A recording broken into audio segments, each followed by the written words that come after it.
Greetings, geeks and geekorellas. It is me, I am back. Okay. Can't really too creepy when it's bright outside. Greetings, geeks and geekorellas. It is me, I am back. This time with, as you can see, like I said, a daytime review, which hopefully I finally figured out a way to record in the daytime without having too many lens flares and without it being too far away. Anywho, that's not why we're here. We're here to talk about, as the awkward intro might hint at, Castle Rock, the new Stephen King TV show. For those that don't know, Castle Rock is basically an original story set in the Stephen King world. Yes, I said Stephen King world because, like all of his books, scary to drama, they're all set, horror, drama, they're all set in the same universe. Even Dark Tower is somehow tied into the same universe as, like, The Shining and Carrie. Which, speaking of, original Carrie is in this show, Sissy Spacek. She, and among others, do a really good job in this really genuinely suspenseful horror TV show that I really liked the premiere of. And given that it's the premiere, I felt like I needed to do a little bit of a non-spoilery thing, but for those that haven't seen it, go ahead, come back. Go ahead, watch it, come back, tell me what you think in the comments down below. And now I will get into spoilers, but maybe not too many spoilers because I'm trying to summarize 3 episodes in one video. So, here we go. Our story begins with,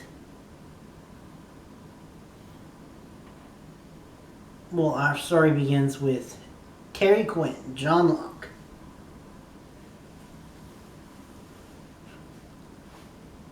Married to the mom from 6 Feet Under, but he kisses his wife goodbye and goes and kills himself.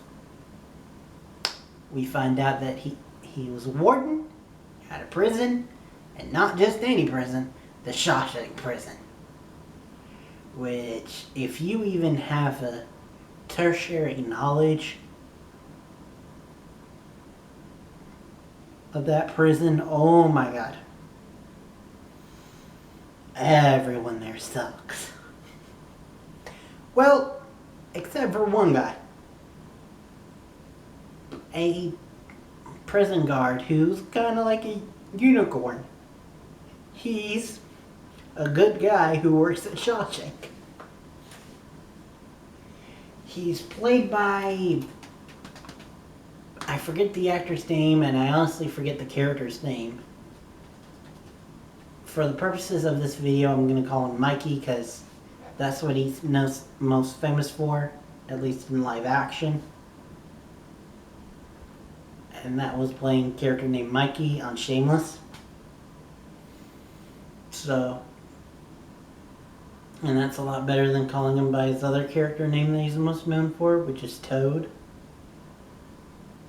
And I don't feel like saying Toad did this, Toad did that for this whole video, so I'm just going to call him Mikey. But anyway, So Mikey is has a baby on the way,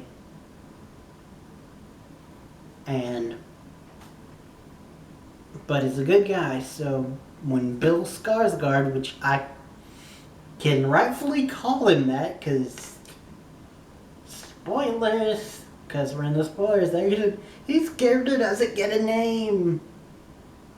At least not yet.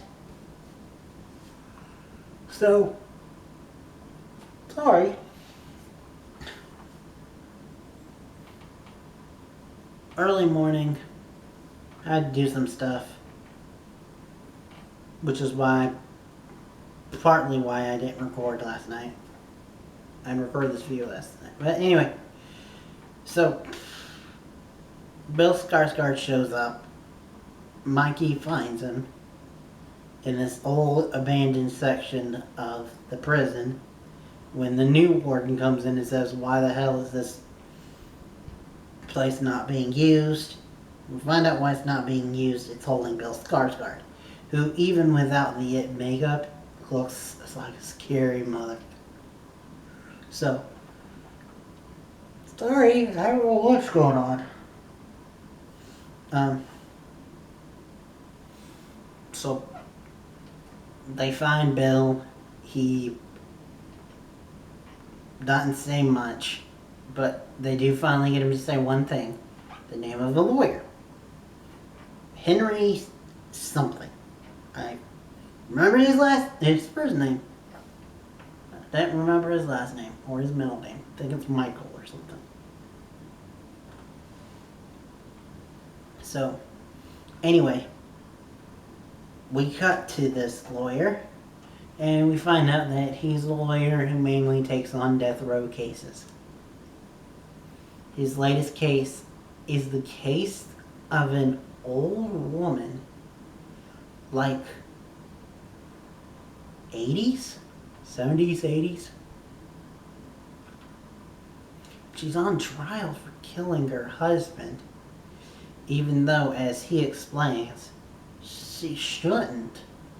Not only that, but then he's her only witness to her death sentence when it finally goes through.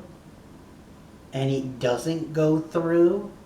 Like, they have to re-kill her, which is kind of against the law. But they don't care. So they kill her anyway. And so Henry is feeling all defeatist and all.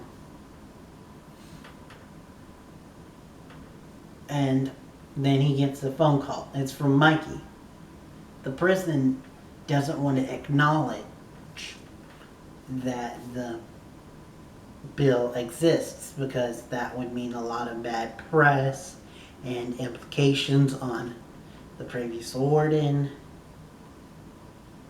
That would look bad for the prison. And no one's claiming him, so. And he's got no record, so. It could be easy if he just fell through the crack. But Mikey, being the good guy, calls up Henry, tells him about it. And so he's like, okay. He comes to town, which we find out is his hometown. And we find out that he's got some stuff in his past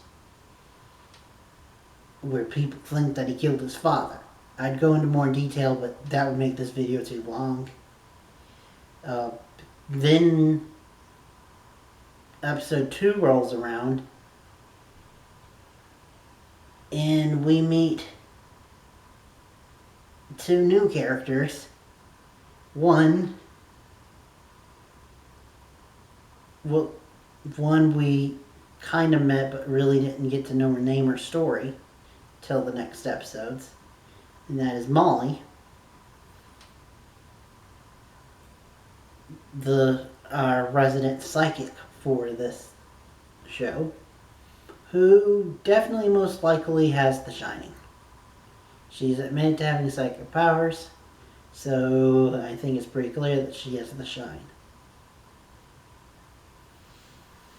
And she's a real estate agent, but she also has ties to Henry's past, including killing his father, which we later find out in another episode that it was kind of just because they basically hint that that he was an abuser of some kind, and that he hurt Henry, and that she was an empath, so she could feel it, and so that's why she killed him. But still, jeez. And then we also meet Jane Levy. Shameless reunion here. But Jane Levy's in this, and she's playing none other than Jackie Torrance. Yeah, you heard me right. Jackie Torrance. As in from The Shining.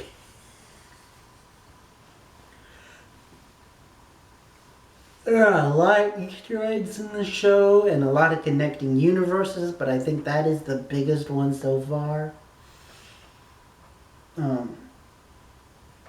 Next up we have, and she gets involved because apparently she's an assistant to Molly, but she's also highly intrigued about Henry's case because she's kind of your typical Jane Levy character who's curious and kind of gruff, outspoken, not afraid to speak her mind type character.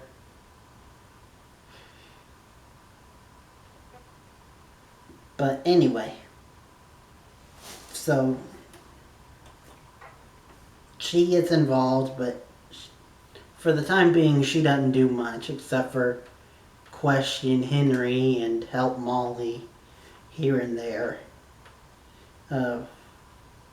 Episode 2 was about Henry coming home and readjusting. He, over the course of the episodes, because they're starting to blend to me, finds out that his Alzheimer mother is no longer living with her nurse. She's living with her boyfriend, who is the sheriff who found Henry. But clearly something else happened there because there's animosity between the two. Oh, and by the way, former sheriff boyfriend is played by Stick from The Defenders. Wow. And he does a really good job at being kind of likable, but also creepy.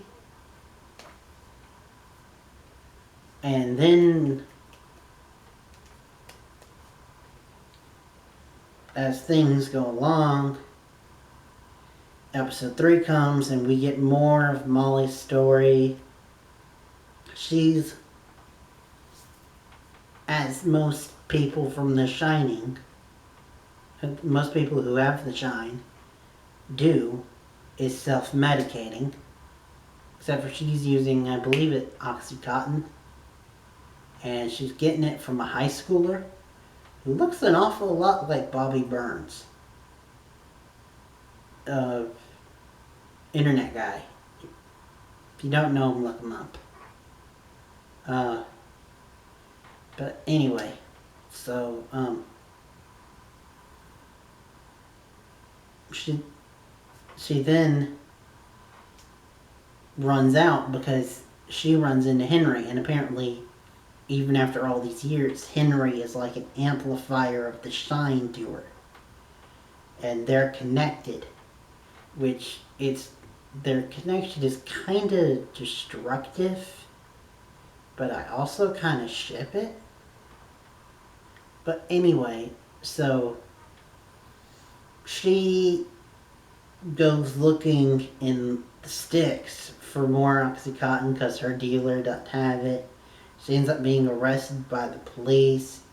But Henry comes in, helps her, helps save the day, helps to get her back in the on the news because she was scheduled to be on the news. And his being there kind of fucked her up. But in the end, she, I guess because she's got the connection to him, loses sight of what she was going to say, which was about her real estate and expanding the town and stuff, and ends up exposing Bill to the mass populace. And so finally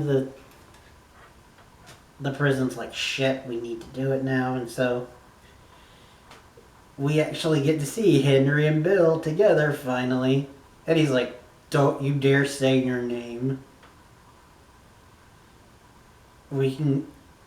Classic defense.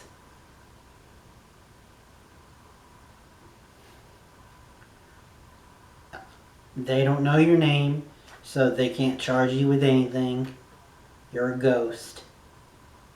They've offered me a deal for you, but I say we go the classic lawyer and go fuck yourself. It sounds a lot better in Latin. But yeah, so that happens. Meanwhile, Molly is, while she's spiraling, is getting flashes of Henry's dad in bandages because that's the last time that she saw him. But it's also getting weirder and heavier. And I'd go into it, but I've been talking long enough. Anyway, thanks for joining me. Hopefully future videos will be out sooner. No promises. I mean, videos of Castle Rock will be out sooner. No promises, though. I mean, it comes out at midnight, and my walls are pretty thin, and I still kind of live with my parents, so...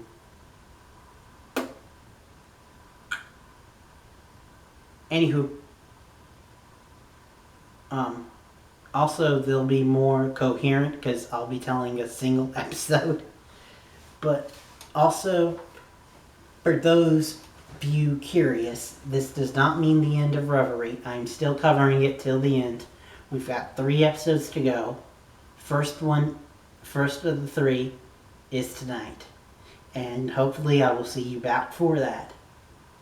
But that's it for me for now. Thanks for watching. If you like it, maybe think about commenting, and subscribing. Sorry, gotta do it. I mean, come on. I'm currently 9 away from hitting 100. Any love is appreciated, even just you watching this. That's it for now. Till next time. And beyond. I do not know what that